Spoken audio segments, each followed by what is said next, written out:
We're going to start here locally, here in Phoenix, Arizona. A horrific crime where a man is accused of slicing his grandmother's throat, killing her. Fox's Stefania Oakley tells us why from Chandler, Arizona. Neighbors in Club Cancun wake up to an unusual scene this morning. Well, I've just seen a larger than normal police presence when I got out of the house this morning. This response from police after someone called 911 and stated that their grandmother had been beaten and stabbed. That caller later identified as Brandon Smith, and the victim, his grandmother, 81-year-old Helen Smith. When police arrived to the home, however, Smith was gone, and his grandmother was found dead. Officers later catching up with Smith and bringing him into custody, where he admitted to killing his grandmother. According to court documents, he told detectives in interviews he grew frustrated with caring for his grandmother, who suffered from dementia. Smith telling investigators when his grandma urinated in her clothing, he became angry and took her to the shower. He admits to slapping her in the face and cutting her throat. It's so tragic. It is just so tragic that that would happen. Oh, so sad there, right, everybody?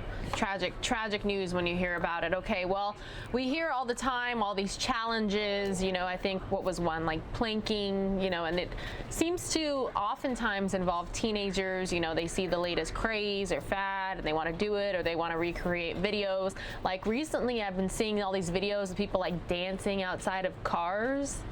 Okay, well, this next story, very serious. It's about a 15-year-old from Indiana who received second-degree burns from a viral internet challenge.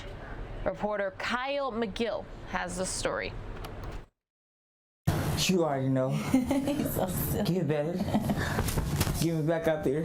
Shoot them hoops. He can joke now, but 15-year-old Kylan Clark is still wearing the scars of a dangerous internet challenge gone wrong. The situation is here, so you can't really just not deal with it. Kylan says last week he and his friend were looking up the hot water challenge on YouTube.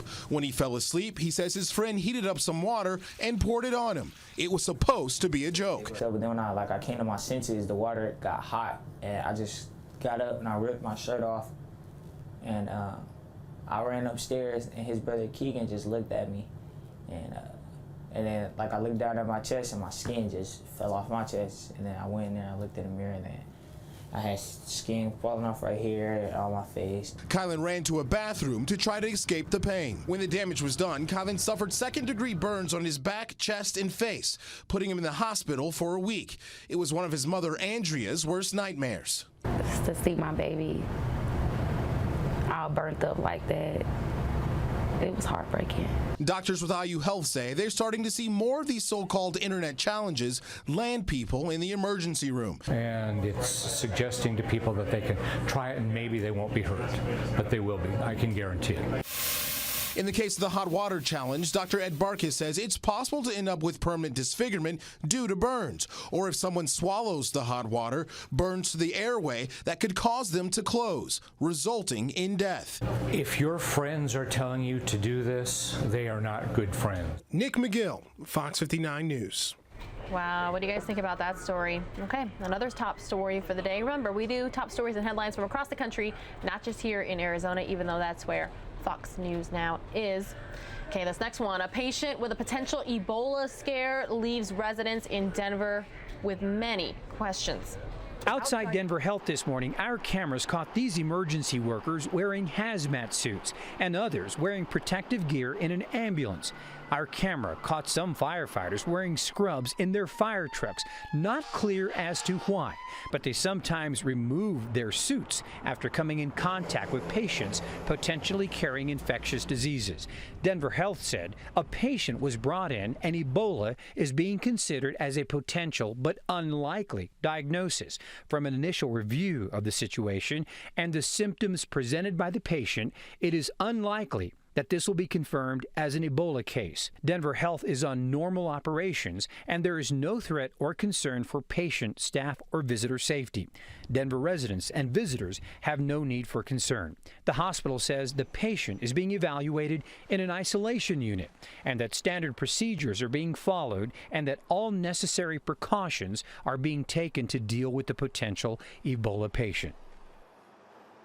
All right, well, I'm sure you've heard of the term Christmas in July before, right? But this story, it's a little bit different for one family, and that's because they are celebrating Christmas in the summer for a dying man who wanted to share the special day with loved ones.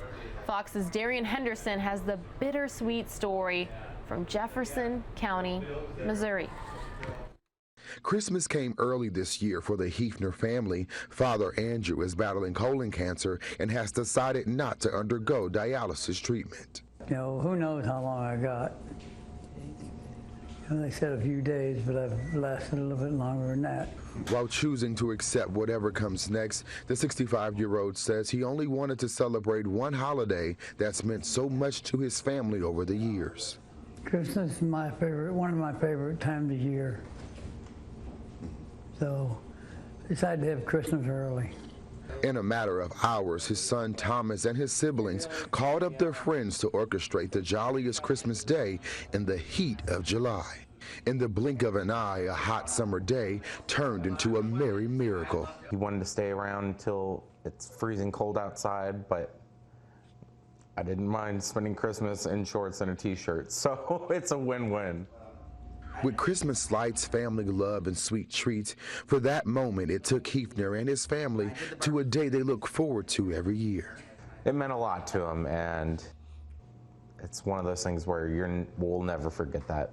But the impromptu holiday cheer missed one thing. Didn't have no eggnog, though. However, even without the delectable treat, the father says his family's company served as just the moment his spirit needed. It's just wonderful. Absolutely wonderful. And I got the tree just the way I like it, with as many ornaments as we could put on there and lights on it. And great.